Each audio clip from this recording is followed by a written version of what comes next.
So I'm going to talk about a very heavy topic, and it's the Ukraine and Russian war.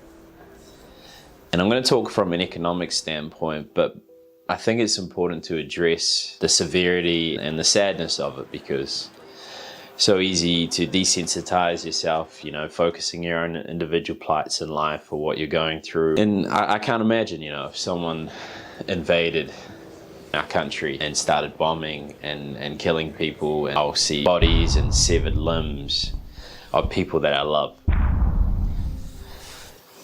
And then I also understand how political figures sort of position themselves. They dehumanize the people that they're inflicting suffering to.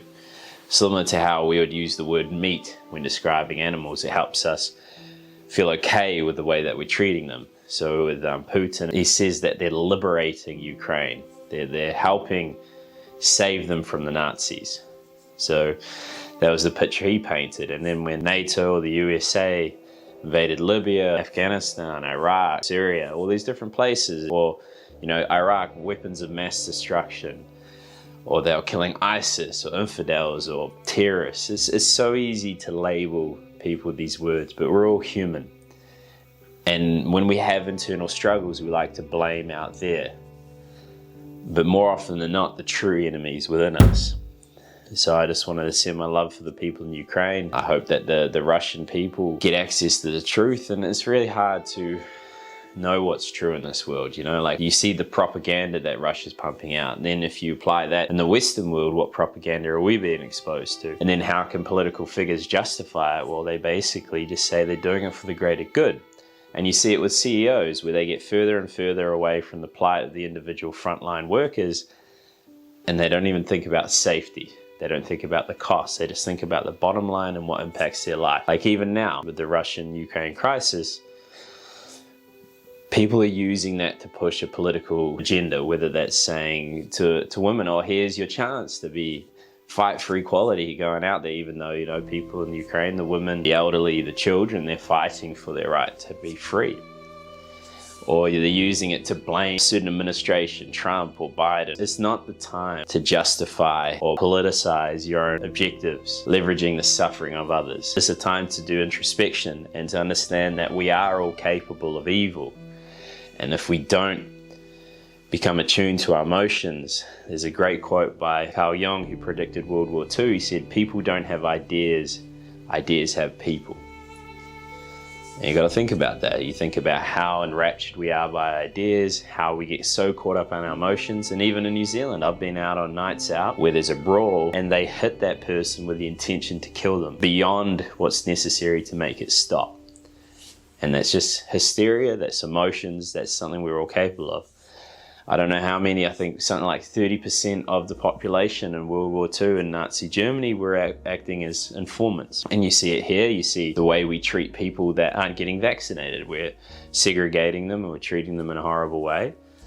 And we're justifying that by saying, oh, they're doing bad. They're potentially impacting others. So it's just a moment to reflect on how we do that as humans. And the more self-aware we are of how we project onto others, the less we get enraptured by these ideologies. So I just thought I'd talk about that. But as a financial planner, there's an economic impact. So it's good to be prepared and understand it. So the three main things I'm going to talk about is OPEC, Russia's contribution to the world, and then the impact that has on commodities and industry. So first thing is OPEC. So they're basically the world's suppliers of oil. And they decide how much oil is going to be put out. And on March 3rd, they decided they're not going to make changes. They're not going to increase production in response to the Russian and Ukrainian war. So there's a supply concern because Russia is the third largest supplier of oil in the world, behind Saudi Arabia and the USA. Now suddenly with the sanctions, people don't want to buy oil because potentially they won't be able to use it if the sanctions increase. The sanctions are already impacted in some way now. And then there's the public perception. Shell had a big fallout because they took the cheaper price of the Russian oil. The other thing about Russia is it's 40% of the natural gas it supplies to all of Europe. So that's a very important thing for energy. It's a very important thing for the economy. And usually where crude oil is a good indicator of what's happening to the economy. So with COVID, for example, there's a huge drop and oil prices to the point where they were negative and people couldn't sell it. The reason they were negative is because if you own the actual underlying commodity, you got to have to store it. So to get rid of that and not having to worry about that problem, you sell it at a loss. So Russia has a huge contribution to the world in terms of crude oil, and Europe in terms of natural gas. So now potentially that's all gone. Now the other impact of that comes around commodities. So global food production relies heavily on fossil fuel fertilizers. And one of the biggest producers of that is Belarus. They're obviously going to be involved in the conflict. That's impacted, but then also if crude oil is increasing in price, it's harder to make those fertilizers at scale. That's going to impact places like in New Zealand, you know, the milk industry. Could impact wheat, for example. Ukraine's one of the major suppliers of wheat around the world, so you'd think that would have an impact, as well as the crude oil and corn, things like that. And then you've also got the overarching theme of inflation. You already have supply chain issues, so this could have a significant impact on the global economy. And if you're looking at your KiwiSaver, your investments, in September 2021, there was $100 million invested in investment funds with the ACC, the NZ Super Fund, and KiwiSaver, but now they're all removing their position. So for the most part, if you've got a KiwiSaver, it's probably not going to be invested in Russia at this point, or it's about to change because of how powerful the idea and the impact that the Ukrainians are experiencing is affecting everyone around the world. This is a moment of quiet contemplation and love, and just acknowledging that often people can still do bad things, but if you forgive them, not just for them, but for you, you got a chance at a better world. I know that's somewhat liberal, somewhat airy-fairy, but the reality is the changing of the world starts within your own hands.